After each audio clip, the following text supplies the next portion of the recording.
Assalamualaikum kids. So I am here with a new series of political science, and your today's topic is political science, and we're going to discuss our new topic of political science, forms of government. Now what does it mean? Forms of government का मतलब क्या है? हमने ये भी देख लिया कि पॉलिटिकल आइडियोलॉजीज क्या होती हैं, हमने डिफरेंट कॉन्सेप्ट्स को भी डिस्कस कर लिया, लेकिन पॉलिटिकल साइंस के अंदर फॉर्म्स ऑफ गवर्नमेंट्स बहुत इंपॉर्टेंट हैं, क्योंकि फॉर्म ऑफ गवर्नमेंट डिसाइड करती है कि आपकी एग्जीक्यूटिव की पावर क्या है, आपकी लेजिस्लेटिव पावर्स क्या हैं, आपकी जुडिशियल पावर्स क्या हैं और आपकी लॉ एनफोर्समेंट एजेंसीज की पावर्स क्या होंगी, आपका पावर डिस्ट्रीब्यूशन मैकेनिज्म कैसे फॉलो होगा, चेक एंड बैलेंस पॉलिसीज को कैसे फॉलो किया जाएगा।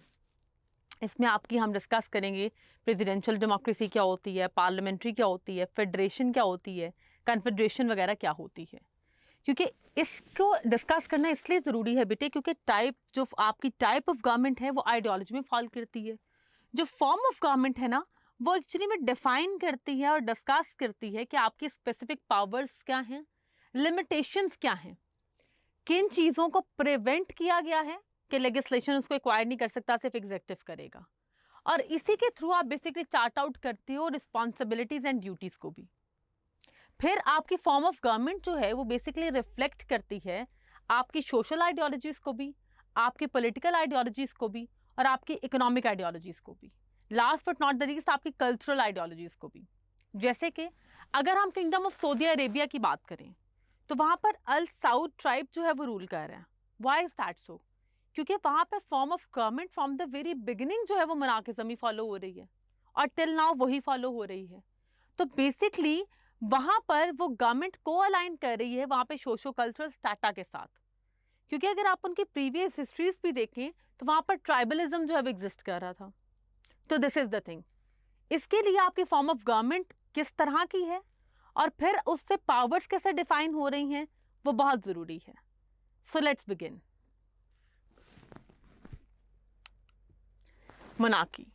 The 21st century has little sympathy for a system of government in which absolute political authority is vested in single individual. Some 44 out of roughly 200 countries today have constitutional monarchies. UK and 15 other countries which belong to the Commonwealth have a single monarch, Queen Elizabeth II.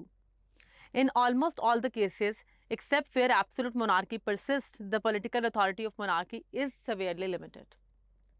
वो कह रहा है कि 21st century के अंदर सिर्फ थोड़ी बहुत हमदर्दी बच गई है मोनार्किज्म के लिए। Why is that so? क्योंकि आपकी जो एब्सोल्यूट पॉलिटिकल अथॉरिटी है उसमें सिंगल इंडिविजुअल के पास सारी की सारी पावर्स हों, इसको डिसलाइक किया जाता है, इसको डिसऑन किया जाता है। क्योंकि आप उस सेंचुरी में बेटा रह रहे हैं जहाँ पर ह्यूमन राइट्स को प्रोटेक्ट किया जा रहा है, जहाँ पर आपकी डिफरेंट इंटरनेशनल ऑर्गेनाइजेशंस और रिजीम्स मौजूद हैं जो चेक एंड बैलेंस रखती हैं आपके गवर्नमेंटल स्ट्रक्चर्स के ऊपर। देन वो कहता है टोटल 44 आउट ऑफ रफली 200 कंट्रीज जो हैं उसमें कॉन्स्टिट्यूशनल मोनार्कीज हैं। उसमें बेसिकली प्रेसिडेंट जो है वो हेड ऑफ द स्टेट है, या फिर स्टिल जो है वो मोनार्क एग्जिस्ट कर रहा है जिसको आप बादशाह वगैरह बोलते हैं। फिर वो बता रहा है कि यूके, जिसको पहले ग्रेट ब्रिटेन कहा जाता था, उसके अलावा जो 15 अदर कंट्रीज हैं जो कॉमनवेल्थ से बिलोंग करते हैं, वहां पे स्टिल जो फाइनल सिग्नेटरी अथॉरिटी है वो क्वीन एलिजाबेथ II की ही है। बट वो कहते हैं इन तमाम तर केसेस के अंदर एब्सोल्यूट मोनार्की एग्जिस्ट नहीं कर रही, बल्कि आपकी पॉलिटिकल अथॉरिटी एग्जिस्ट करती है जो कि मोनार्क कहलाती है और वो बहुत लिमिटेड होती है, उसकी पावर्स नहीं है। मैंने एक वर्ड यूज किया, सिंबॉलिक पावर्स, क्योंकि क्वीन एलिजाबेथ के पास ये राइट नहीं है कि वो पीएम के किसी भी ऑर्डर को निगेट कर सके। प्राइम मिनिस्टर ऑफिस से अगर कोई भी लेटर आ गया है तो क्वीन एलिजाबेथ के ऊपर ऑब्लिगेशन है ये कि उसने उसको साइन ही करना है, वो उसको डिसऑन नहीं कर सकती। वो ये नहीं कह सकती मैंने ये साइन नहीं करना, मुझे पसंद नहीं आया। तो ये है सिवियर लिमिटेशंस। और वो तमाम तर कंट्रीज जहां पर प्रेसिडेंशियल सिस्टम भी है वहां पर प्रेसिडेंट के ऊपर सिवियर चेक एंड बैलेंस रखा जाता है। जेनेसिस ऑफ मोनार्की, ये कहां से एग्जिस्टेंस में आया देख लेते हैं। Like every other political system, monarchy evolved over time. With the passage of time, monarchy established its peculiar institutions and political sensibilities. Dynastic rule was given legitimacy through foundational myths and helped it to sustain from generation to generation. वो कह रहे जितने भी political systems आपको नज़र आते हैं, monarchy भी उसी तरह over the period of time जो है evolve हुई है और उसने अपने आप को डेवलप किया है। प्रिमिटिव सोसाइटीज़ में सिर्फ ट्राइबल हेड्स एग्जिस्ट करते थे, उसके बाद जब आपकी एम्पायर जो किंगडम्स आए हैं तो बहुत अनचेक्ड पावर थी आपके मोनार्क्स की। मोनार्क्स के डिसीजंस को कोई निगेट नहीं कर सकता था। लेजिस्लेशन सिंगल हैंडेडली होती थी, जो मोनार्क ने कह दिया वो ऑर्डर फाइनल होते थे। जुडिशियल चेक एंड बैलेंस नहीं होता था मोनार्क के ऊपर। बट टाइम के साथ साथ बेसिकली डिफरेंट इंस्टीट्यूशंस और पॉलिटिकल सेंसिबिलिटीज को डेवलप किया गया है। अब जहां मोनार्क एग्जिस्ट भी कर रहा है वहां पर पार्लियामेंट भी है, लॉयर हाउस भी है, अपर हाउस भी है, जुडिशरी भी है, जो चेक एंड बैलेंस रखते हैं उसकी पावर के ऊपर। देन डायनेस्टिक रूल्स जो हैं उनको एरेडिकेट किया गया। What does it mean? Power transition from one two another, यानी कि अगर बादशाह मर गया तो उसका बेटा रूल करेगा, उसका बेटा मर गया तो उसका बेटा रूल करेगा। इसको जो है बेसिकली लेजिटिमेट कंसीडर किया जाता था, लीगल कंसीडर किया जाता था। और उस लीगल कंसिडरेशन के लिए डिफरेंट फाउंडेशनल मिथ्स भी थी, ताकि जनरेशन टू जनरेशन जो है वो पावर ट्रांसफर की जा सके। ये लेजिटिमेसी जो है बहुत से फिलोसफर्स भी देते थे, जैसे कि मैकावली एंड होब्स। दोनों को अगर आप पढ़ते हैं, हालांकि होब्स तो कॉन्स्टिट्यूशनल फिलोसोफर है, मतलब सोशल कॉन्ट्रेक्चुअल फिलोसोफर है, स्टिल वो कहता है कि एब्सोल्यूट मोनार्की ही कंट्री को रूल करे, ताकि उसको पता हो कि पावर को यूज कैसे करना है, इंस्टीट्यूशंस को हैंडल कैसे करना है। दिस इज द थिंग जिसकी वजह से मिथ्स और फाउंडेशनल मिथ्स क्रिएट की गई ताकि डायनेस्टिक रूल को सर्वाइव करवाया जा सके। लेकिन अगेन जब आपने फंडामेंटल राइट्स को इंश्योर किया, एजुकेशन और लिटरेसी को इंप्रूव किया, तो डायनेस्टिक रूलिंग भी ऑटोमेटिकली खत्म हो गई। देन आता है आपकी एब्सोल्यूट पावर का concept. In the middle ages kings were expected to lead armies into battles. Successful military campaign depended on the involvement of ambitious nobles. Starting from Renaissance, the trend was more towards consolidation. European monarchies now sponsored voyages, set up bureaucracies, and levied taxes. Centralization of power reached its zenith in the reign of King Louis XVI. He enjoyed unlimited autonomy. In 1655, he famously declared, "I am the state." Basically वो बता रहा है कि absolute power आपकी middle edges से लेकर renaissance period और फिर सेंसिबिलिटीज तक कैसे आई है। वो कहता था मिडल एजेस के अंदर किंग्स को का काम ही सिर्फ ये होता था कि वो आर्मीज को जो है वो बैटल्स में ले जाते थे ताकि टेरिटोरियल एक्सपेंशनिज्म हो सके। जितनी ज़्यादा आर्मी फाइट के दौरान टेरिटरीज को एक्वायर करती थी, उतनी ज़्यादा किंग की पावर जो है वो मैक्सिमाइज करती थी। सक्सेसफुल मिलिट्री कैंपेन्स की जाती थी ताकि जो आपके एम्बिशंस हैं उनको एक्वायर किया जा सके और मैक्सिमम टेरिटरी को एक्वायर किया जा सके। फिर आपकी साइंटिफिक रेवोल्यूशन आती है, डार्क एजेस एंड होती हैं, और फाइनली ये कंसीडर किया जाता है कि war is not a solution for everything. और आपकी इंडस्ट्रियल रेवोल्यूशन भी आ रही है, जिसकी वजह से कंसीडर किया जाता है कि ठीक है, आपके पास अगर एग्रीगेरियन इकोनॉमी इतनी स्ट्रांग नहीं भी है और आप इंडस्ट्रियल इकोनॉमी की तरफ शिफ्ट कर जाते हो तो आप सर्वाइव कर सकते हो। फिर आपके यूरोपियन मोनार्क्स जो थे उन्होंने स्पॉन्सर करना शुरू किया डिफरेंट बहरी सफरों को, ताकि वो देख सकें दुनिया में और कहाँ कहाँ पर लैंड एग्जिस्ट कर रही है और किस तरह के रिसोर्सेज हैं जिनको हम प्रैक्टिकलिटीज़ के अंदर ले आकर और उसको फिनिशिंग गुड्स में कन्वर्ट करके अपने प्रॉफिट को मैक्सिमाइज कर सकते हैं। फिर उन्होंने ब्यूरोक्रेटिक सिस्टम को लेकर आए जिसमें चेन ऑफ कमांड थी, अपर से लेकर लॉयर स्टाफ तक, और क्लैरिक सिस्टम, और फिर लेवाइड टैक्सेस जो दूसरी स्टेट से जितनी प्रोडक्ट्स वगैरह आ रही हैं उसके ऊपर टैरिफ्स वगैरह लगाना, ताकि आप अपने डोमेस्टिक प्रोडक्ट्स को प्रमोट कर सको और उनको जो है वो डिसरिगार्ड कर सको। And last but not the least, वो कहता है जो मैक्सिमम पावर है मोनार्किज्म की वो किंग लुइस के टाइम पे जो है वो पीक पर पहुंची, क्योंकि उसकी अनलिमिटेड इकोनॉमी थी और उसने कह दिया आई एम द स्टेट, मैं हूं तो स्टेट है, अगर मैं नहीं हूं तो स्टेट ही खत्म हो जाएगी। मतलब मोनार्क की इतनी अनलिमिटेड पावर थी, जिसके बाद आपको फर्दर जो है वो कोलैप्स नजर आता है। उसके बाद मोनार्कीज जो है वो डिक्लाइन में जाती हैं, आपको कॉन्स्टिट्यूशनल फॉर्म ऑफ गवर्नमेंट्स नजर आती हैं, आपको डिफरेंट फिलोसफर्स मिलते हैं जो एडवोकेट कर रहे हैं ह्यूमन राइट्स को और जो सिविलियन राइट्स की प्रोटेक्शन कर रहे हैं। फिर रेवोल्यूशंस एंड कैजुअलिटीज जिसने फिर मोनार्किज्म को ख़त्म किया। The age of absolute rule came to an end in 1789 when the French revolution destroyed the reign of Bourbon dynasty in France after the execution of Charles I in 1649, who based the legitimacy of his rule on divine rights of kings. Thomas Hobbes advocated for unlimited and absolute authority for a monarch on secular basis. The final nail in the coffin of absolute authority was the English Bill of Rights, which in 1689 prohibited the king from action outside the confines of law.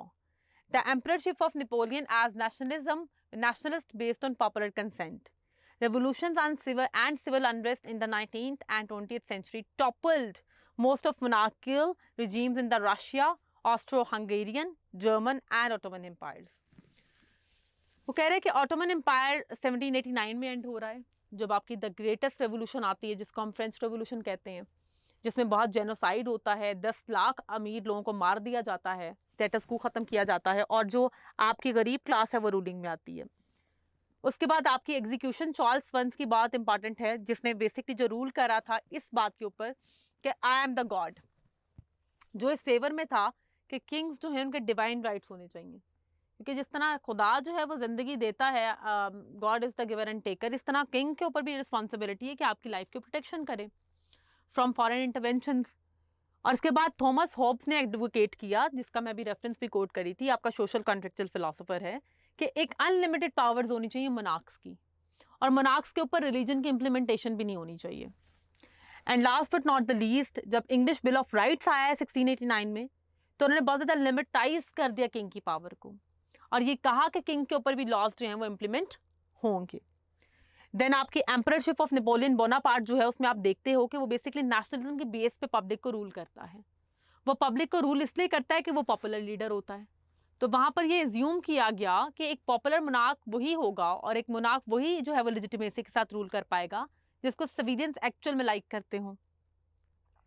And then आपको different evolutions और civil unrest मिलते हैं 19th और 20th century में, जिन्होंने monarchal regimes को total collapse करा दिया, जिसमें आपकी जर्मन एम्पायर्स कोलैप्स हो गई, ऑटोमन एम्पायर कोलैप्स हो गई, मुगल डायनेस्टी वगैरह भी जो आपकी सब कॉन्टिनेंट में एग्जिस्ट करी थी, that was collapsed as well. Then आपकी आती है monarchy in today's world. Current world के अंदर मोनार्की कैसे एग्जिस्ट कर रही है? Monarchy has survived in the 21st century by following the English formula in which the monarchy reigns but does not rule. The British monarchy had eroded to such an extent by 1867 that the enlightenments of monarchy could be summed up as the right to be consulted. In the 20th century, absolute political power of monarchs was substituted by symbolic influence which included symbol of national cohesion and focus of patriotism. वो कहते हैं 21st century के अंदर जो आपको मोनार्किज्म मिलती है वो सिर्फ इंग्लिश फार्मूला के ऊपर एग्जिस्ट कर रही है, जिसमें मोनार्की की एग्जिस्टेंस ज़रूरी है, क्योंकि हम लोग अपनी लेगेसी को अपनी जनरेशन टू जनरेशन जो हैं वो कन्वे करना चाहते हैं कि वी रूल द वर्ल्ड। लेकिन मोनार्की जो है वो रूल नहीं करती, रूल आपको पॉलिटिकल गवर्नमेंटल सिस्टम आपकी करती हैं, जो रिप्रेजेंटेशन ऑफ द पीपल होती हैं, जो लोगों से बेसिकली इलेक्शंस में इलेक्ट होकर आते हैं रूलिंग में।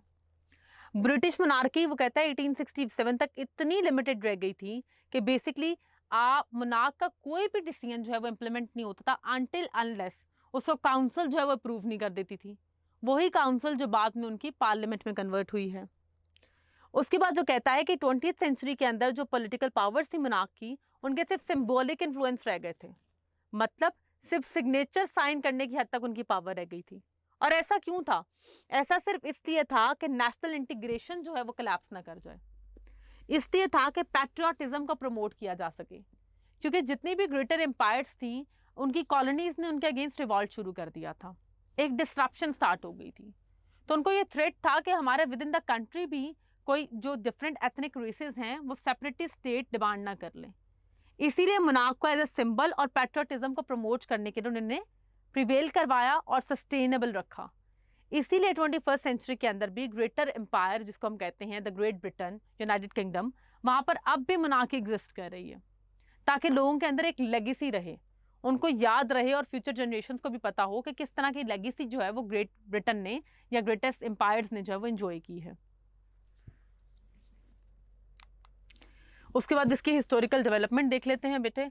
1651 के अंदर Hobbes argue for absolute power of the sovereign. 1688 constitutional monarchy is installed in English after glorious revolution. 1690 two treatises of government is published by John Locke. 1789 French revolution toppled down the autocratic rule. 1917 to 1922 imperial monarchies are swept aside in the wake of First World War. Hopes जिसने monarch की God की power जैसे divine rules होते हैं उस तरह ensure किया। 1689 के अंदर बेटा ये बहुत इंपॉर्टेंट रेवोल्यूशन थी, ग्लोरियस रेवोल्यूशन, जो यूरोप साइड पर आई और पहली बार सिविलियंस की तरफ से टॉपल डाउन किया गया किंग की गवर्नमेंट को, और ये क्लेम किया गया कि हमें बेसिकली कॉन्स्टिट्यूशनल गवर्नमेंट चाहिए जिसमें रिप्रेजेंटेशन ऑफ पीपल हो, जो सिविलियन राइट्स को प्रोटेक्ट कर सके। देन जॉन लॉक ने 1690 में बुक लिखी जिसने एडवोकेट किया डेमोक्रेसी को, of the people, for the people, by the people को। अलॉन्ग विद दैट उसने प्राइवेट प्रॉपर्टी के राइट को इंश्योर किया। फिर आपका 1789 is the landmark in the history, जिसमें फ्रांस के अंदर फ्रेंच रेवोल्यूशन आती है और ऑटोक्रेटिक रूल को आप चैलेंज करके खत्म कर देते हो। और last but not the least imperial monarchies. Imperialism बेटा कहते हैं जहां पर मदर स्टेट हो और कॉलोनी स्टेट हो। जैसे सब कॉन्टिनेंट जो है वो कॉलोनी स्टेट था और मदर स्टेट ग्रेट ब्रिटेन था। तो वो जितनी भी इंपीरियल मोनार्कीज थी उनको कोलैप्स हो गया, उनका वो खत्म हो गई। और फर्स्ट वर्ल्ड वॉर के बाद आपको एक वेव नजर आती है जो डीकोलोनाइजेशन की थी, और 1950 तक जो है वो पीक पर जाती है, और फिर आपको मॉडर्न नेशन स्टेट सिस्टम जो है उसकी एग्जिस्टेंस नजर आती है। Then tyrant is the second form of government. During a political history of 2500 years, tyranny has taken on undesirable meanings and implications and is now a confirmed political abuse. The world summons up imaginary of brutal and oppressive regimes. When used in a barrage of poems, tyranny resembles a great deal to similar political terms like despotism and dictatorship. वो कहते हैं 2500 साल की history में एक चीज बड़ी common है और वो है ऑपरेशन। वो है सिविलियंस को बड़े तरीके से ऑपरेस करना, स्नप करना, वायलेंस को एज अ मैकेनिज्म यूज करना, फियर को एज अ टूल यूज करना ताकि आप सिविलियंस को रूल कर सको। और ऐसा क्यों जरूरी था? ऐसा इसलिए जरूरी था क्योंकि पॉलिटिकल इक्विलिब्रियम जो है वो एग्जिस्ट नहीं कर रहा था। एक फैमिली जो है वो जनरेशंस टू जनरेशंस तक जो है वो लोगों को रूल करती थी, इररिस्पेक्टिव ऑफ द फैक्टर कि उसकी पॉपुलैरिटी लोगों में है या नहीं। इसके लिए बहुत जरूरी था फिर आप अपने सिविलियंस को जो है बहुत ज़्यादा सप्रेस करके रखो ताकि कोई भी आपके अगेंस्ट रिवॉल्ट ना कर सके, क्योंकि रिवॉल्ट का मतलब है लोग आपकी पावर को चैलेंज कर रहे हैं, और जब पावर चैलेंज हो रही है तो इसका दूसरा मतलब यही है कि फाइनली टायरनी जो है वो उसको एंड होना पड़ेगा और कोई नया पॉलिटिकल सिस्टम आएगा जिसके थ्रू लोग जो हैं जो लोगों को गवर्न करेगा या जिसके अंडर लोग जो है वो रहना पसंद करेंगे। वो कहता है बेसिकली टायरनी जो है उसको पॉलिटिकल अब्यूज का भी नाम दिया जाता है। और वो कहते हैं दुनिया के अंदर आप इमेजिन करें ना, ब्रूटल और ऑप्रेसिव रिजीम्स जो है वो मैक्सिमम लेवल पे एग्जिस्ट करती रही हैं। आप यजीद को गवर्नमेंट को देख लो, आप ये देख लो अब्बासिद गवर्नमेंट ने कैसे रूल किया है, यूरोपियन मोनार्क्स देख लो, आप ऑटोमन एम्पायर, मुगल एम्पायर देख लो, तो हर जगह पे आपको ऑपरेसिव मैकेनिज्म्स मिलते हैं। फिर वो कहता है कि टायरनी जो है वो रिजेंबल करती है डेस्पोटिज्म से भी और डिक्टेटरशिप से भी। डेस्पोटिज्म का मतलब वो है बेटा कॉन्टेम्प्रेरी टाइम्स के अंदर भी एक ऐसी गवर्नमेंट जो बेसिकली ऑपरेसिव मैकेनिज्म्स को यूज करे लेकिन with reference to religious ideologies, जिस तरह ईरान में खोमीनीस कर रहे हैं कॉन्टेम्प्रेरी टाइम के अंदर। क्लैरिक्स रूल के लिए बहुत जरूरी है कि आप डेस्पोटिज्म की पॉलिसी को अडॉप्ट करो या डेस्पोटिज्म को एज एन आइडियोलॉजी यूज करो। और डिक्टेटरशिप क्या होती है? डिक्टेट करने से वर्ड निकला है कि आप लोगों को ना सिर्फ फिजिकली रूल करते हो बल्कि उनके बिहेवियर्स को, उनके थिंकिंग पैटर्न्स को भी रूल करने की कोशिश करते हो। डिक्टेटरशिप के अंदर अगर कोई भी आपके अगेंस्ट रिवॉल्ट करे या कोई भी आपको काउंटर करे या कोई भी आपको क्रिटिसाइज करे तो आपके पास एक ही सोल्यूशन होता है उसका, ऑब्वियसली उसकी जिंदगी ले लेना, डेथ पेनल्टी दे देना। डेस्पोटिज्म, डिक्टेटरशिप हो या टायरेंट हो, तीनों में जो है वो ऑपरेसिव और ऑफेंसिव मैकेनिज्म्स को यूज किया जाता था ताकि सिविलियन रिवोल्ट को और सिविलियंस को जो है कंट्रोल किया जा सके। ओरिजिन ऑफ टायरनी कहाँ से हुआ है बेटा? The world tyrant has come to mean a usurper of political power. To ancient Greeks, however, the word tyrannical described the means with which political power acquired and was independent of the character of the ruler and quality of his rule. Many early Greek tyrants were regarded as champions of the people. According to Aristotle, tyranny is the corrupt form of monarchy in which the ruler rules on the basis of self-interest. A tyrant seizes power and rules arbitrarily. इसका जो origin है बेटा वो यहीं से हुआ है कि टायरेंट का मतलब ही ये है कि उसकी पावर एक तो अनलिमिटेड हो और अनचेक्ड हो, क्योंकि जब भी आपकी पावर लिमिटेशन में आएगी और चेक एंड बैलेंस होगा तो डेफिनेटली आप सिविलियंस को उस तरह से ऑपरेस और सप्रेस नहीं कर सकते जिस तरह से आप कर रहे हो। एंशिएंट ग्रीक्स के अंदर वो इसको पॉलिटिकल पावर को डिस्क्राइब करने के लिए एक्सप्लेन करते हैं। And why is that so? क्योंकि ग्रीक्स के अंदर बेटे एक चीज बड़ी प्रोमिनेंट थी, ग्रीक मिथ्स। और ग्रीक मिथ्स की वजह से वो बेसिकली कहते थे कि जो आपका रूलर है, जो आपको रूल कर रहा है, उसका कैरेक्टर मैटर नहीं करता। दैट मीन्स उसकी गुडविल, उसका गुड कैरेक्टर, उसकी मॉरल वैल्यूज़ क्या है, वो मैटर ही नहीं करती, ना ही उसका क्वालिटी ऑफ रूल मैटर करता है। इररिस्पेक्टिव ऑफ द फैक्टर कि वो सिविलियंस की नीड्स पूरी कर पा रहा है या नहीं, इररिस्पेक्टिव ऑफ द फैक्टर कि वो पॉवर्टी और इन्फ्लेशन के लिए क्या कर रहा है, बस ठीक है, वो मोनार्क है, वो रूलर है, तो हमने उसको ओबे करना है। देन जो अर्ली ग्रीक फिलोसोफर या हैं वो टायरेंट्स को कहते हैं कि चैंपियंस ऑफ द पीपल हैं। ये वो हैं जो बेसिकली जिन्होंने लोगों को इस तरह से control and time and train किया है कि वो उसके अगेंस्ट रिवॉल्ट ही नहीं करते थे। मतलब जिस तरह आपकी डिवाइन, जैसे आपकी गॉड की पावर्स होती हैं। एरिस्टोटल जो है वो ये कहता है कि मोनार्क और टायरनी, आप ये समझने कि वो two sides of one coin है। मोनार्किज्म ये है कि उसमें वन पर्सन ही रूल करता है, लेकिन वो पब्लिक बेनिफिट के लिए काम करता है, वो पब्लिक की गुडविल को प्रमोट करने के लिए काम करता है। But on the other side of the coin, tyrant वो होता है जो बेसिकली अपनी पावर मैक्सिमाइजेशन के लिए काम करता है, जिसका सोल पर्पस ये होता है कि मैं अपनी पावर को मैक्सिमाइज कैसे कर सकता हूँ, जिसका सोल पर्पस ये होता है कि मैं पब्लिक को या सिविलियंस को किस तरह से ऑपरेस और सप्रेस करूं कि वो मुझे चैलेंज ना कर सकें। एंड रूलर सिर्फ और सिर्फ इन दोनों के अंदर अपने सेल्फ इंटरेस्ट को तो फोकस करता है, लेकिन मोनार्की के अंदर वो सेल्फ इंटरेस्ट के साथ पब्लिक इंटरेस्ट को भी फॉलो करता है। लेकिन टायरनी के अंदर he is extremely self obsessed, वो सिर्फ अपने पावर बिहेवियर, अपनी पावर मैक्सिमाइजेशन पे फोकस्ड होता है। टायरेंट जो है वो बेसिकली पावर की मैक्सिमाइजेशन और अकोमोलेशन करता है और फिर रोल करता है arbitrarily. From where tyranny begin? Tyranny starts from an individual or a group acting illegally in acquiring power and then using power illegally. Thirst of power is the tyrant's original motivation, and unrestrained use of power becomes the sole cause for its corruption. John Locke said something to this effect in 1690. Whenever law ends, tyranny begins. वो कहते हैं tyranny start कहाँ से होती है, इसकी beginning किस तरह से होती है। इसकी बिगनिंग ऐसे होती है बेटा, जब कोई इंडिविजुअल और कोई ग्रुप जो है वो इलीगली आपको रूल करना चाहता है। कॉन्टेम्परेरी टाइम में अगर बात की जाए तो जितनी भी आपको एक्सट्रीमिस्ट टेररिस्ट मेंटालिटीज़ मिलती हैं और उनके ग्रुप्स मिलते हैं जो इलीगली आपको रूल करना चाह रहे हैं, वो आउटकम ही है टायरेंटशिप का। जैसे अलकायदा या ट्राइबल हेड जो हैं वो अफगानिस्तान के अंदर सिटिंग डेमोक्रेटिक गवर्नमेंट को चैलेंज करते हैं और अपनी अपनी गवर्नमेंट बनाना चाहते हैं। Same is the case with in Pakistan. Different जगहों पे जहाँ पे लॉ इन्फोर्समेंट एजेंसीज वीक हैं, वहाँ पे different tyrant groups, non state actors exist कर रहे हैं जो इलीगली लोगों को रूल करना चाहते हैं। तो जहाँ पर भी इलीगली कोई भी पावर जो है वो स्टेट रिट को या गवर्नमेंटल रिट को चैलेंज करती है और लोगों को रूल करना चाहती है, वो टायरेंट है। सेकेंडली, इसमें सिंगल मोटिवेशन होती है जी, पावर हमारी मैक्सिमाइज कैसे होगी। और जब पावर मैक्सिमाइज होती है तो डेफिनेटली इसका मतलब है आप ये तो बर्दाश्त नहीं करोगे कि आपकी पावर को चेक किया जाए, उसकी लिमिटेशंस हों। And last but not the least, जब पावर अनचेक्ड होती है तो it eventually lead towards corruption. Corruption में आप क्या करते हो कि आप वेल्थ की अकोमोलेशन भी करते हो, पावर के साथ साथ वेल्थ भी इतनी ज़्यादा एक्वायर करते हो कि सिविलियंस इवेंचुअली आप पे डिपेंडेंट होते हैं for many basic necessities. And last but not the least, tyranny के अगेंस्ट सबसे ज़्यादा जिसने एडवोकेट किया अपने कॉन्सेप्ट्स को वो जॉन लॉक था।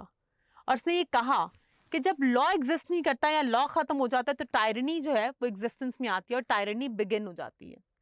इसका मतलब क्या है? इसका मतलब ये है कि जब आपका लॉ एक ऐसी चीज़ है बेटा जो बेसिकली रिच पुअर सब पे इक्वली इम्प्लीमेंट होता है, जिसके थ्रू आप सोसाइटी का पीस मेंटेन करते हो, आप सोसाइटीज़ प्रॉस्पेरिटी को मेंटेन करते हो, आप लोगों के ड्यू राइट्स उनको प्रोवाइड करते हो। तो जब भी लॉ को अब्यूज़ किया जाएगा या लॉ को ओवरथ्रू करके अपने आप को गवर्नमेंटल स्ट्रक्चर्स के अंदर इंट्रोड्यूस करवाया जाएगा, तो डेफिनेटली जब आपने लॉ की ही रिस्पेक्ट नहीं की तो आप उन सिविलियंस की रिस्पेक्ट कैसे करोगे जिनको आप रूल करना चाह रहे हो। इसका मतलब है कि आप हमेशा फिर ऑपरेशन को या फिर फियर और वायलेंस को यूज़ करोगे लोगों को रूल करने के लिए। तो यही बात जॉन लॉक ने भी की थी कि अगर लॉ आपका एक्चुअल सेंस में एग्जिस्ट कर रहा हो तो टायरनी नहीं हो सकती है, बट अगर टायरनी स्टार्ट हो जाए तो और आपके वायलेंस मैकेनिज्म्स और ऑफेंसिव मैकेनिज्म स्टार्ट हो जाए तो आपका लॉ जो है वो कोलैप्स कर जाता है। उसके बाद नेक्स्ट है the totalitarian state. Totalitarianism was first used to describe the fascist regime of Mussolini and then was applied to Hitler's Nazi rule. In the Cold War, it's become a reference to describe Soviet Union under Stalin. The most unique ambition of totalitarianism regimes was to control and direct every aspect of individual and social behavior. Totalitarianism का word बेटा total से निकला है. Total मतलब complete package. Basically जब fascism की regimes थी उसमें भी जो कंप्लीट अथॉरिटी थी, कंप्लीट लेजिस्लेशन थी, कंप्लीट एग्जेक्टिव, कंप्लीट जुडिशरी, वो एक इंसान के अंडर ही आ रही थी, मेसोलिनी या हिटलर. तो बेसिकली फाशिस्ट रिजीम्स को टोटलिटेरियन स्टेट्स के तौर पे भी एक्सप्लेन किया जाता है. लेकिन फाशिज्म का जो बहुत पिक्यूलियर फीचर है वो ये भी है कि फाशिज्म के अंदर एवेंचुअली आप हाइपर रेसिज्म को यूज़ करते हो.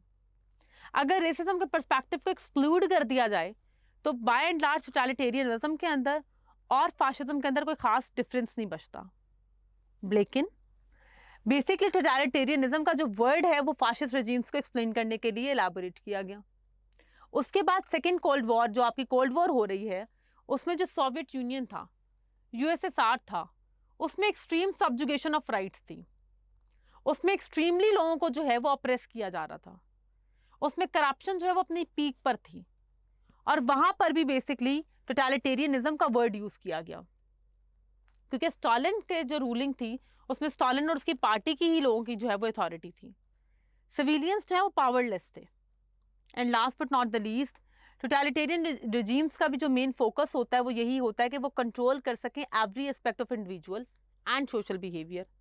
दैट मीन्स इंडिविजुअल को socially, culturally, religiously, economically, politically rule किया जा सके एंड उसके बिहेवियर्स के आउटकम्स भी वही हों जो गवर्नमेंट उससे डिमांड कर रही है.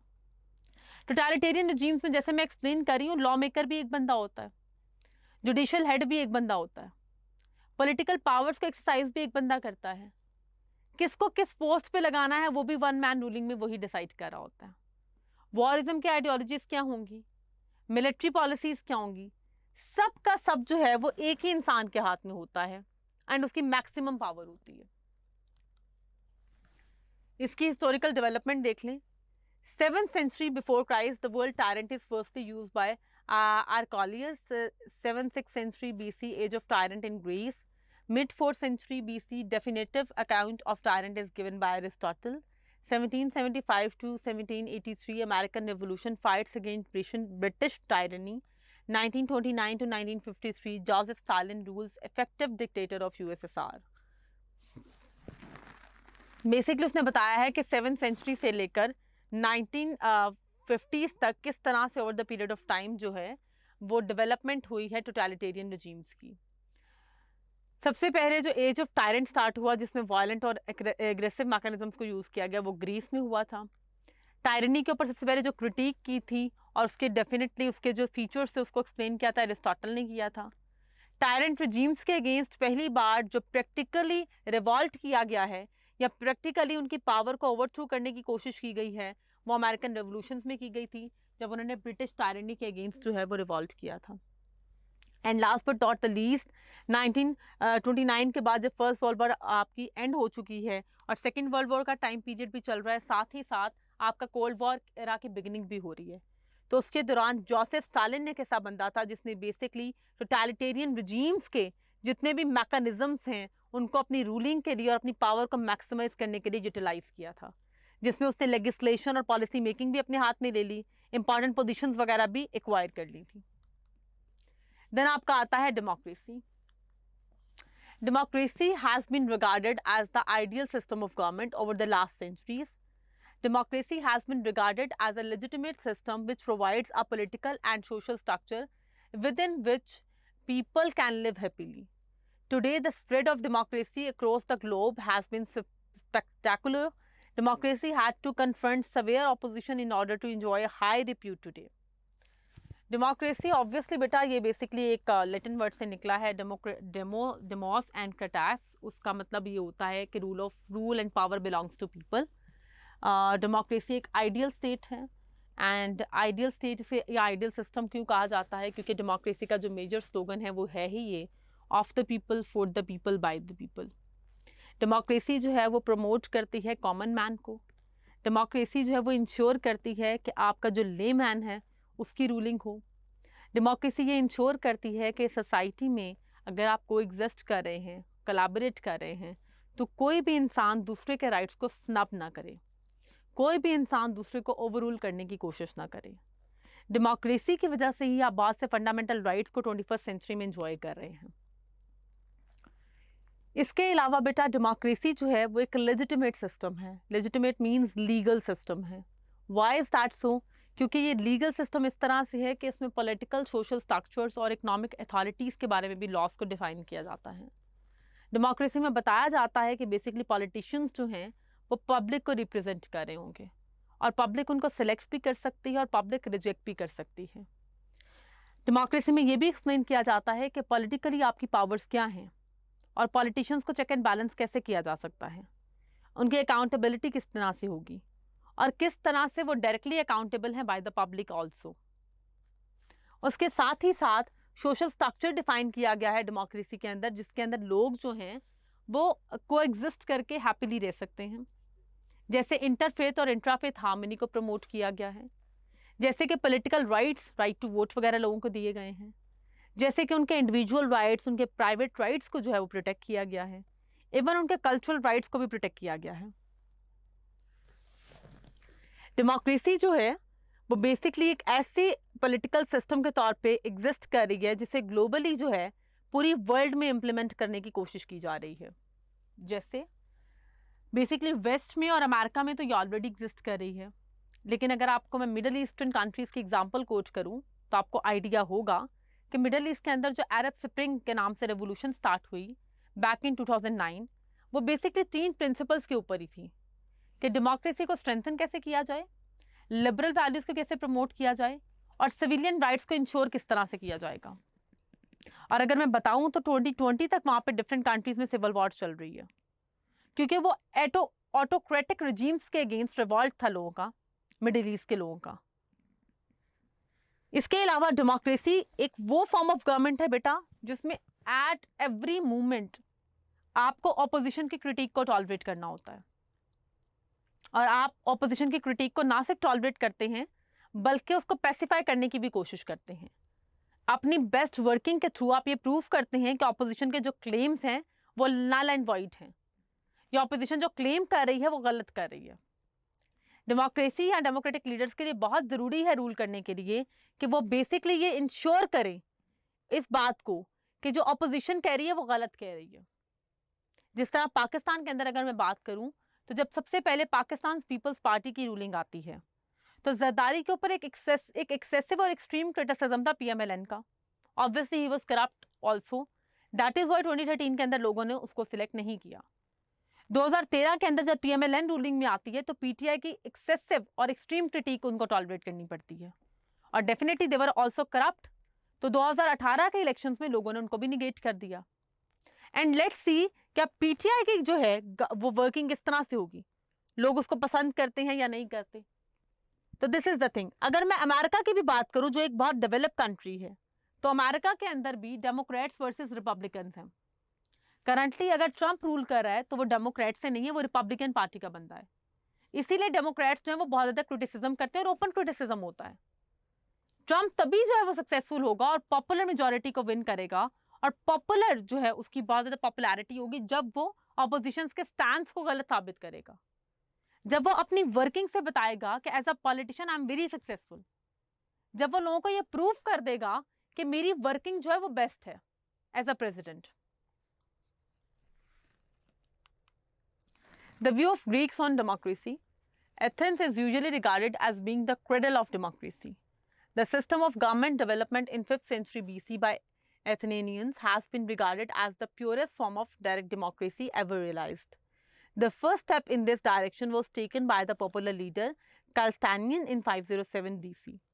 Aristotle described democracy as the corrupt or perverted form of polity. सबसे पहले डेमोक्रेसी के आइडियल्स को या डेमोक्रेटिक स्ट्रक्चर्स को जो है वो बेसिकली एथेंस में फॉलो किया गया था, और इसको एथेनियन डेमोक्रेसी भी कहा जाता है और प्योर डेमोक्रेसी भी कहा जाता है, क्योंकि एथेंस के अंदर ये एक तरह समझने एक तरह का लॉ था बच्चों कि वहाँ पर वुमेन को जो है वो राइट ऑफ सिटीजनशिप नहीं दिया जाता था, और एट दैट टाइम स्लेवरी भी एग्जिस्ट कर रही थी और स्लेव्स को भी जो है वो सिटीजनशिप का राइट नहीं होता था। तो बेसिकली उन्होंने गवर्नमेंट का सिस्टम इस तरह से एस्टैब्लिश किया था कि उनके हार्डली 1.5 लाख मेल्स जो हैं वो बचते थे। तो उन्होंने ये कहा था कि गवर्नमेंट अगर किसी भी चीज़ को, या ऑब्वियसली मुनाक वगैरह या लीडर जो है अगर किसी भी पॉलिसी को अप्लाई करना चाहता है, चेंज करना चाहता है, तो उसको सिविलियन वोटिंग की ज़रूरत पड़ेगी। उसमें मैक्सिमम वोटिंग अगर उसको मिल जाती है तो वो पॉलिसी चेंज कर सकता है। तो इस चीज़ को, इस मेथड को अडॉप्ट किया गया। उन्होंने बेसिकली डायरेक्ट डेमोक्रेसी के थ्रू रूल भी किया, लेकिन उसके बाद जो आपका पॉपुलर लीडर है उसका ये स्टेप था towards democracy. Soon after that Aristotle ने जो है इसको क्रिटिसाइज करना शुरू कर दिया और इसको बैश करना शुरू कर दिया। Why is that so? Aristotle का कहना ये था कि डेमोक्रेसी इज करप्ट फॉर्म, क्योंकि उसका मानना ये था कि इंटेलेक्चुअली जो है वो हर इंसान इक्वल नहीं हो सकता, और जब इक्वालिटी प्रिंसिपल नहीं हो सकता इंटेलेक्ट के हवाले से, तो अगर एक जाहिल इंसान वोट कास्ट कर रहा है तो उसको तो पता ही नहीं है कि किस पॉलिसी के ऊपर से वोट कास्ट कराया जा रहा है। तो इससे ये होगा कि आपका जो एक बहुत इंपॉर्टेंट पिक्यूलर एक्सपेक्ट है कि अगर कोई बहुत ज़्यादा ओवर टैलेंटेड इंसान है या ऑब्वियसली इकोनॉमिकली जो है वो ज़्यादा इंडिपेंडेंट है, तो वो इन्फ्लुएंस कर सकता है बहुत से लोगों के वोट्स को। और जब वो इन्फ्लुएंस कर सकता है तो इसका मतलब है कि आपके पास जेन्युइन पर्सपेक्टिव नहीं आ रहा पॉलिसी मेकिंग के अंदर। सो इसीलिए एरिस्टोटल ये कहता था कि इट्स अ करप्ट टाइप। वैसे मैं एरिस्टोटल के स्टैंड्स को जो है वो सपोर्ट करती हूँ, क्योंकि करंट टाइम्स के अंदर जितनी भी डेवलपिंग और अंडर डेवलपिंग स्टेट्स हैं जहाँ पर लिटरेसी रेशो बहुत ज़्यादा कोलैप्स्ड है या क्राइसिस का शिकार है, वहाँ पर एक बहुत ज़्यादा कॉमन फिनोमेना आपको देखने को मिलता है कि वहाँ पे वोट बड़े आराम से बिक जाते हैं। वहाँ पे लोग स्टिल फ्यूडलिज्म से बहुत इंस्पायर्ड हैं, चौधरी कल्चर बहुत प्रेवलेंट है, जिसकी वजह से एक्चुअली हम ये देख नहीं पा रहे और समझ नहीं पा रहे कि पॉलिटिक्स के अंदर हमें कहाँ कहाँ के पर काम करने की ज़रूरत है और किन किन लूप होल्स को आइडेंटिफाई करके उनको एरेडिकेट करने की ज़रूरत है। उसके बाद डेमोक्रेसी अंडर अटैक का भाई, जब Winston Churchill once famously joked that the best argument against democracy was a 5-minute conversation with the average voter. उसने कहा अगर आप एवरेज वोटर के पास, जिसके पास इतना ज़्यादा इंटेलेक्चुअल लेवल नहीं है, उससे सिर्फ 5 मिनट बात कर लें तो आप उसका पूरा का पूरा माइंडसेट चेंज कर सकते हैं, वो किसी और को वोट देने के लिए तैयार हो जाएगा। Secondly, US status H.L. Mencken dismissed democracy in the 1920s as a pathetic belief in the collective wisdom of individual ignorance. वो कहते हैं कि इंडिविजुअल जो बहुत ज़्यादा ग्रूम्ड है, उसका विजडम बहुत बेहतर है, आपने उसके वोट को भी कलेक्टिव विजडम का पार्ट बनाया हुआ है, तो ये बहुत पैथेटिक बिलीव है। Last but not the least, John Stuart Mill and other prominent philosophers feared that the majority would abuse its power to undermine the rights of minorities. John Stuart Mill का कहना यह था कि democracy ठीक है, अच्छी form है, होनी चाहिए, बट डेमोक्रेसी में फिर राइट ऑफ माइनॉरिटीज कॉम्प्रोमाइज हो जाएंगे। वो तमाम तर एथनिक और सेक्टेरियन आइडेंटिटीज जो बहुत मिनिमम नंबर में मौजूद हैं, वो डेमोक्रेसी के अंदर अपने राइट्स को इंश्योर नहीं कर सकते। गवर्नमेंट का भी फोकस ज़्यादातर मेजॉरिटी क्लास की तरफ ही होता है, तो इसमें माइनॉरिटी इग्नोर हो जाएगी। तो अगर माइनॉरिटी भी इग्नोर हो रही है, इसका मतलब है सिविलियंस तो इग्नोर हो रहे हैं ना, इरिस्पेक्टिव ऑफ द फैक्टर कि वो मेजॉरिटी है या माइनॉरिटी है। तो जॉन स्टुअर्ट मिल जो है वो बहुत ज़्यादा क्रिटिसाइज करता था डेमोक्रेसी को इस पर्सपेक्टिव में। फिर हम देख लेते हैं कि डेमोक्रेसी की डिफरेंट टाइप्स क्या क्या हैं। सबसे पहले है रिप्रेजेंटेटिव डेमोक्रेसी।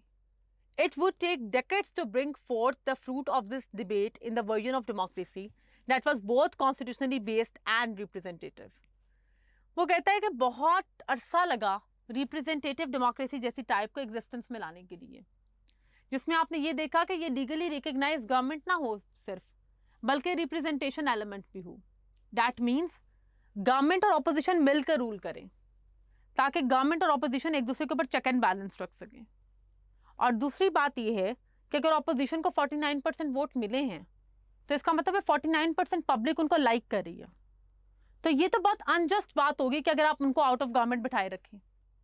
इसका मतलब है उनको भी गवर्नमेंट के साथ कोलैबोरेशन में काम करना चाहिए, ताकि आपको बेस्ट आउटकम मिले। और इसी के थ्रू आप माइनॉरिटी राइट्स को भी सिक्योर कर सकते हैं, माइनॉरिटी कोटा वगैरह देके लेजिस्लेशन वगैरह के अंदर। तो रिप्रेजेंटेशन या रिप्रेजेंटेटिव डेमोक्रेसी को एग्जिस्टेंस में आने में years, 100 of years लग गए। The representative system ensured that the governor remained accountable to the governed and governed was in absolute control of the political process. Representative system ये ensure करता है कि जो रूलर है, जैसे जैसे प्रेसिडेंट है, उसके ऊपर गवर्नमेंट और ऑपोजिशन प्रॉपर चेक रखेंगे, उसको अकाउंटेबल रखेंगे, और उसके ऊपर एब्सोल्यूट कंट्रोल होगा पॉलिटिकल प्रोसेस का। What does it mean? इसका मतलब है पॉलिटिकल प्रोसेस जिसको इलेक्टोरल प्रोसेस के थ्रू कंडक्ट किया जा रहा है। दैट मीन्स अगर इलेक्टोरल प्रोसेस के थ्रू आप विन कर रहे हो इलेक्शंस को, तभी आप रूल कर सकते हो। और इन केस अगर आप उस इलेक्शन के अंदर हार जाते हो, तो दैट मीन्स पब्लिक ने आपको निगेट कर दिया, आपका पॉलिटिकल करियर एंड हो जाएगा। तो इसमें 2 से 3 तरीकों के थ्रू जो है वो मैकेनिज्म के थ्रू जो है वो चेक एंड बैलेंस रखा जा रहा है। पहला, पब्लिक सॉवरेनिटी से कॉम्प्रोमाइज नहीं हो रही, लोग ही चूज कर रहे हैं कि कौन हमें रूल करेगा, और अपनी वोटिंग के थ्रू जो है वो एक पर्सन को रूलिंग में लेकर आ रहे हैं। दूसरा, उसकी पावर्स जो है वो अनलिमिटेड नहीं है, उसकी पावर्स को बकायदा उसकी पार्टी के ही लोग उसके साथ शेयर कर रहे हैं, जो उसकी अपनी गवर्नमेंट के लोग हैं। एंड थर्ड, ऑपोजिशन को भी प्रॉपर जो है वो कोटा मिला हुआ है सिस्टम के अंदर, लेजिस्लेशन, एग्जीक्यूटिव वगैरह में, और वो ये डिसाइड कर रहे हैं और देख रहे हैं और अकाउंटेबल कर रहे हैं कि आप जो पॉलिसीज बना रहे हैं वो अपनी पर्सनल पावर मैक्सिमाइजेशन के लिए तो नहीं है, कहीं उसमें सिविलियन इंटरेस्ट कॉम्प्रोमाइज तो नहीं हो रहा। तो दिस इज द थिंग जिसके थ्रू जो है वो चेक एंड बैलेंस भी स्ट्रांग रखा गया। इसकी हिस्टोरिकल डेवलपमेंट अगर आप देखो बेटा, तो ये 505 BC में स्टार्ट हुई, जब डेमोक्रेटिक रिफॉर्म्स आती हैं, are introduced in Athens by Cleisthenes. 1651, balance between state power and individual liberty is discussed by Hobbes. 1690, the basis of state authority is identified as popular consent by Locke. 1787, the Constitution of US defines democratic mechanisms. 1789 to 99, radical democracy is seen in revolutionary France. 1989 to 1991, USSR is dissolved. पहली बात यह है कि democratic reforms जो हैं और pure democracy और direct democracy को कैलेस्थाइन्स ने इंट्रोड्यूस करवाया, और यही इसी वजह से बेटा करंट टाइम के अंदर भी आपको रेफरेंडम मैकेनिज्म वगैरह भी मिलता है। सेकेंडली 1651, जिसमें बैलेंस क्रिएट किया गया स्टेट पावर और इंडिविजुअल लिबर्टी के दरमियान, कि इंडिविजुअल लिबर्टी कहाँ कहाँ पे एक्सरसाइज हो सकती है, और एक इंडिविजुअल के ड्यू राइट्स और रिस्पॉन्सिबिलिटीज क्या हैं, और स्टेट की पावर कहाँ कहाँ पे इंडिविजुअल लिबर्टी को कर्ब कर सकती है। 1690, जब स्टेट अथॉरिटी तभी लेजिटिमेट होगी जब उसके पास पॉपुलर कंसेंट होगा। दैट मीन्स एक स्टेट की अथॉरिटी तभी लेजिटिमेशन की तरफ जाएगी जब लोग उसको लाइक करेंगे, लोग उसकी वर्किंग से सेटिस्फाई होंगे। 1787 के अंदर जब पहली बार यूएस ने जो है वो अपने कॉन्स्टिट्यूशन को डिफाइन किया, रिटन लॉस को इंट्रोड्यूस करवाया, और अपने आप को डोम ऑफ डेमोक्रेसी के तौर पे इंट्रोड्यूस करवाया, और बेसिकली एक ऐसी गवर्नमेंट को और एक ऐसी फॉर्म ऑफ गवर्नमेंट लेकर आए जिसमें डिफरेंट जो स्टेट्स थी वो को एग्जिस्ट करेंगे एक दूसरे के साथ। फिर रेवोल्यूशनरी फ्रांस के अंदर रेवोल्यूशन के बाद जब वहां पर सिविलियन सुपरमेसी जब इनकलकेट हुई, और last but not the least जब यूएसएसआर डिसॉल्व हुआ फाइनली, तो वर्ल्ड के अंदर एक ही स्टोरी थी जिसने सर्वाइव किया, that was the liberal democracy, जिसको पूरी वर्ल्ड में बाद में इंप्लीमेंट करने की कोशिश की गई। फिर आपकी सेकेंड टाइप आती है बच्चों presidential democracy. A presidential system is a system in which the executive is directly elected for a limited term of office with the general responsibility of the state affairs. Direct election of president. The executive power of the president is balanced by legislature, which is directly elected too. Appointed ministries or cabinet ministers who are accountable to the president. The president or the cabinet members cannot be members of legislation. Presidential system में बेटा ये होता है कि president जो होता है वो हेड ऑफ एग्जीक्यूटिव होता है, वो डायरेक्टली इलेक्ट होकर आता है, जिस तरह अमेरिकन प्रेसिडेंट है, मतलब पब्लिक इलेक्ट करती है। उसकी टर्म ऑफ ऑफिस जो है स्पेसिफिक होती है, जैसे अमेरिका में 4 साल के लिए आ सकता है, और उसकी जनरल रिस्पॉन्सिबिलिटी होती है, दैट मीन्स फॉरेन अफेयर्स को और आर्मी को मैनेज करना, और विद इन द स्टेट अगर कोई इशू चल रहा है, सिविल वॉर वगैरह के चांसेस या थ्रेट है, उसको भी मैनेज करना। डायरेक्ट इलेक्शन होते हैं प्रेसिडेंट के। एग्जीक्यूटिव पावर जो है वो अनलिमिटेड नहीं होती प्रेसिडेंट की, उसमें बेसिकली उसको मैनेज कैसे किया जाता है कि आप लेजिस्लेशन, लॉ मेकिंग प्रोसेस वगैरह के लिए जो है वो एमपीज एमएनएस वगैरह होते हैं, या फिर जैसे अमेरिका में एचओआर है, हाउस ऑफ रिप्रेजेंटेटिव वगैरह, वो बेसिकली बैलेंस करते हैं पावर को उसके साथ। इसके बाद अपॉइंटेड मिनिस्टर्स और कैबिनेट मिनिस्टर्स होते हैं, जिनको प्रेसिडेंट जो है वो बेसिकली हायर करता है अपनी वर्किंग के लिए या अपनी एडवाइजरी काउंसिल के तौर पर, लेकिन वो जो भी काम कर रहे हैं they are accountable by the president as well. उसके बाद प्रेसिडेंट और कैबिनेट मिनिस्टर्स जो हैं वो लेजिस्लेशन का पार्ट नहीं हो सकते। ऐसा क्यों है? ताकि प्रेसिडेंट की पावर्स जो हैं वो बहुत ज़्यादा अनचेक्ड ना रहें, और कैबिनेट मिनिस्टर्स वगैरह को लेजिस्लेशन का पार्ट इसलिए नहीं बनाया जाता कि ऐसा ना हो कि वो लॉ मेकिंग वगैरह को इन्फ्लुएंस करें, क्योंकि अगर आपकी कैबिनेट और प्रेसिडेंट जो है वो आपके लेजिस्लेशन का भी पार्ट होंगे तो वहाँ पर वो अपनी अथॉरिटी को यूज़ कर सकते हैं। दैट इज वाई लेजिस्लेशन को अलहदा रखा जाता है, प्रेसिडेंट और कैबिनेट मिनिस्टर जो है वो सेपरेटली काम करते हैं। बेसिक फीचर्स देख ले बेटा, प्रेसिडेंट जो है वो हेड ऑफ स्टेट होता है और गवर्नमेंट होता है। पॉलिसी एग्जीक्यूटिव होता है, दैट मीन्स पॉलिसीज को फाइनलाइज वही करता है, फाइनल सिग्नेचर्स वगैरह पॉलिसीज पे वही करता है। इसके बाद the role of legislative branch, वहां पर लेजिस्लेटिव ब्रांच का रोल बहुत इंपॉर्टेंट है, क्योंकि लेजिस्लेटिव ब्रांच जो है वो ना सिर्फ प्रेसिडेंट और कैबिनेट मिनिस्टर से चेक एंड बैलेंस रखती है, बल्कि लोगों के जितने भी कंसर्न्स हैं उनको आइडेंटिफाई करके उसके अकॉर्डिंगली लॉ मेकिंग भी करती है। फिक्स टर्म ऑफ ऑफिस होती है लेजिस्लेटिव ऑफिस की भी और प्रेसिडेंट की भी। In theory the president and parliament may have separate powers, in practice they usually share the power. Theory ये कहती है दोनों सेपरेटली वर्क करेंगे, लेकिन एक्चुअल सेंस में अगर देखा जाए तो पार्लियामेंट और प्रेसिडेंट जो है वो यूजुअली पावर को शेयर कर रहे होते हैं।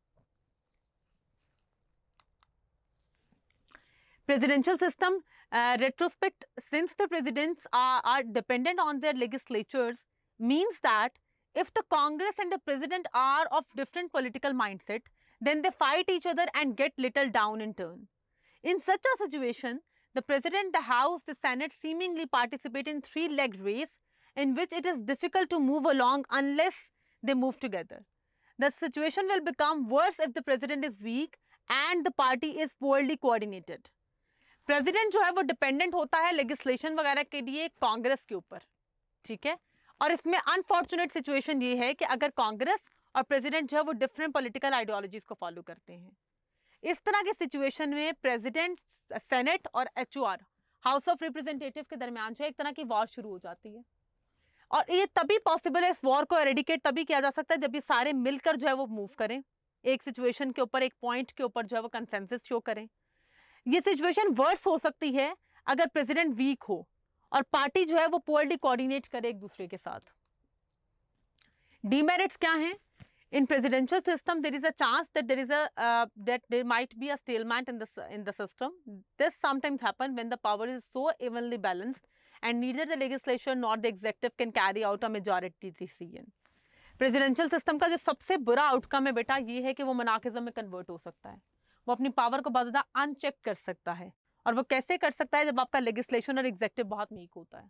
जब आपका लेजिस्लेशन और एग्जीक्यूटिव वीक होता है तो एक तो वो मेजॉरिटी डिसीजंस नहीं कर सकते हैं, दूसरी बात है वो रिस्पेक्ट ऑफ कॉन्स्टिट्यूशन उस तरह से नहीं करते हैं, तीसरी बात है उनकी वीकनेसेस जो है वो पब्लिक के सामने इतना ओपनली एक्सप्लॉइट हो जाती हैं कि वो बेसिकली पब्लिक के सामने प्रेसिडेंट की वीकनेस को ओपनली जो है वो ओपन नहीं कर सकते, या फिर अपनी वीकनेसेस को डिफेंड करने में वो इतना ज्यादा बिजी होते हैं कि वो लूप होल्स नहीं बताते प्रेसिडेंट के। इसकी हिस्टोरिकल डेवलपमेंट बेटा देख लें। 1748 में separation of power is advocated by Montesquieu in the spirit of laws. Basically Montesquieu ने कहा था प्रेसिडेंट, लेजिस्लेचर और सेनेट ये सेपरेटली काम करें। 1788 के अंदर चेक एंड बैलेंस और advocated by James Madison, check and balance theory लेकर आए गए जिसके थ्रू अकाउंटेबिलिटी मैकेनिज्म्स को स्ट्रांग किया गया। 1885 presidential system is attack by Woodrow Wilson और कांग्रेचुअल गवर्नमेंट, उस वुड्रो विल्सन की जो क्रिटिक है। एंड 2000 के अंदर George W Bush become US president on smaller share of popular vote. जो smaller share of popular vote है उसके ऊपर बुश जो है वो रूलिंग में आया था, मतलब बहुत माइन्यूट डिफरेंस था। खैर उसके बाद तो कॉन्टीन्यूसली ऐसा हुआ, करंटली हिलरी क्लिंटन और अगर ट्रम्प का आप देखा जाए तो सिर्फ पॉइंट्स कुछ का जो है वो डिफरेंस था। हालांकि हिलरी जो है पॉपुलर वोट से विन कर गई थी, लेकिन इलेक्टोरल कॉलेज के अंदर उसकी पॉपुलर वोटिंग नहीं थी, that's why Trump become the president. Parliamentary democracy. In parliamentary democracy, the executive is not directly elected but is drawn from the elected legislature. The parliamentary executive consists of a prime minister who is sometimes called a chancellor or a premier and a cabinet or council or ministers. The council itself is the collective executive body. Parliamentary systems can be said to have a directly elected legislative body. The cabinet is jointly responsible for all the actions of the government and the prime minister is first among equals. Parliamentary democracy के अंदर executive जो है वो directly elect नहीं होता, बल्कि legislation जो है वो directly elect होता है। जिस तरह पाकिस्तान की अगर मैं बात करूँ बेटा तो यहाँ पे पार्लियामेंट्री डेमोक्रेसी है, लेकिन इसमें पीएम जो है वो पहले जनरल इलेक्शंस के थ्रू कोई ना कोई सीट विन करेगा, फिर आपकी जो पार्लियामेंट है जितने भी एमपीएस एमएनएस विन करती हैं उनको इलेक्टोरल कॉलेज में कन्वर्ट किया जाता है। ये कन्वेंशन है। वैसे तो वही बंदा जो है वो रूलिंग में आएगा, पीएम बनेगा जो लार्जेस्ट पार्टी का होता है, जो लार्जर पार्टी विन करती आती है उसी का जो चेयरमैन है वही बनता है प्राइम मिनिस्टर। पार्लियामेंट्री एग्जेक्टिव के अंदर जो है प्राइम मिनिस्टर होता है बेटे, उसको चांसलर भी कहते हैं या प्रीमियर भी कहते हैं, और उसके साथ उसकी कैबिनेट होती है, काउंसिल ऑफ मिनिस्टर्स होती है, जिसको उसका हाउस ऑफ कैबिनेट वगैरह कहते हैं, जो कंबाइंड रिस्पॉन्सिबिलिटी के साथ जो है परफॉर्म करते हैं विद प्राइम मिनिस्टर। काउंसिल जो है वो इटसेल्फ जो है कलेक्टिव एग्जेक्टिव बॉडी होती है, क्योंकि काउंसिल का ही पार्ट होता है पीएम, जैसे पाकिस्तान के अंदर भी प्राइम मिनिस्टर और उसकी कैबिनेट है। उसके बाद पार्लियामेंट्री सिस्टम्स के अंदर डायरेक्टली इलेक्टेड लेजिस्लेटिव बॉडी होती है, एमपीज मेंबर पार्लियामेंट और मेंबर नेशनल असेंबली जो है वो डायरेक्टली इलेक्ट होकर आते हैं।